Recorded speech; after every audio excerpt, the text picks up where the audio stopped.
for County Line Racing. And just solve the problem. I'm sorry, I walked on you there. Roger, go ahead. You explain what was happening. Okay, so I got the Magnum motor in my Dodge Murata. You guys really haven't seen much of it. Walk up to it while you're Probably the last video you guys seen of this car was us doing the key on the timing chain to degree the cam in. And that was the old motor. That was an LA motor. Well, now it has a Magnum motor. It's a 5.2 liter out of a 97 Cherokee. Yeah, Grand Cherokee. Grand Cherokee. And it had like 99,000 miles on it. And the old motor drops a ring lens in cylinder 3, ring seals and something like that. The rings were shot in it. We had like oil coming out of the spark plug hole.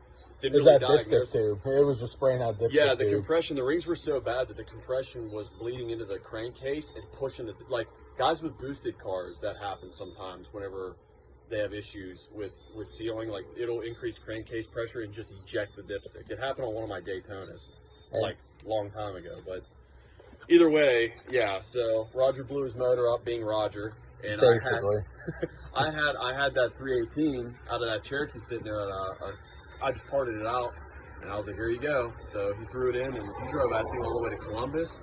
Yeah, we drove it Mopar Nationals, and beat on it at the Nationals. I mean, it was fun. Then I've had it at the track a few times. Then I was heading to Keystone Raceway, and I just floored it heading up there, and I smoke screened everybody behind me. I lost oil pressure. I didn't know what exactly happened. I parked the car. Well, now that it's, springtime again, he talked me into getting it back out, and we were talking to Jerry and figured out that maybe the oil filter was actually collapsing. The oil filter I had on the car was collapsing and restricting the oil flow to the motor, and that's why I was losing it. This is Roger consistently used these Mopar filters, which I can't fault you. It's a Mopar filter, so I mean, it's not designed for what we were using it for, apparently. But the thing is like he consistently used the same filter between oil changes, and he consistently had the same problem. So we figured that would be the cheapest, fastest variable to eliminate. So got 2 quarts of oil, ran to O'Reilly's, grabbed went to O'Reilly's and grabbed a Wix filter.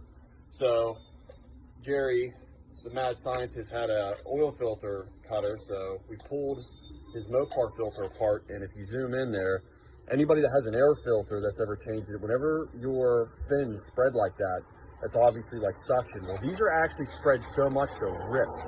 It was actually ripping the bottom of it. And you can see there at the very bottom where my thumb is at. So hold on. Where my thumb is at, you can see it's tore there, and it's definitely tore up top. So essentially what was happening was, in theory, it was sucking the oil filter on itself, sort of, and it was not allowing it to pull oil. Mm-hmm. Yeah, so we changed the oil filter, did what I just said that we did with topping it off, and then what it was doing was we went for a test hit before changing the filter. Roger would get into it, RPMs would go up, and the gauge would go like this, and then it would just dive. It would dive to like 0. He'd get out of it, and then once we were under cruising speed, it would go away. It wouldn't do that anymore, which, I mean, oil pump's mechanical, so the faster the motor's spinning, faster the pump's spinning. My theory is whenever the pump was spinning so fast, it was just collapsing this oil filter on itself. Put the Wix in, did the change, went for a test hit, flawless. Didn't have a problem. So if anybody out there with a Mopar small block, especially a Magnum, is having this issue, then that may be your problem. Might be something to look into. Is, oil filters do matter. Don't cheap out. Even if you throw a secondhand motor in your Murata, for instance, use a Wix. I mean, that's a video for another time why Wix are better, but that's what I run on my Dart, and that's what pretty much everybody I know runs on their race car. So yeah, just get the better filter, guys. And something as stupid as a $5 filter can cause issues and make you really scratch your head. Mess up your motor too. Yeah. Thank God that you watch your oil pressure. Could you imagine if you're one of them guys that just... Imagine if I didn't have a gauge. Oh, I don't even want to think about it. You'd dust the motor, Oh yeah, that 318 would be garbage. Yep. And the other thing that we noticed was there's no metal, there's no nothing in this, so I'm confident that there's no damage to the motor. The thing runs like a sewing machine. You know, so it's just such a nice cruiser. Like, that's why I wanted to see the motor stay in it, because it's like the perfect cruiser. Like, it's like a mid 14-second car the way it sits, but it just like, it's like driving a new car. You just probably a high 13.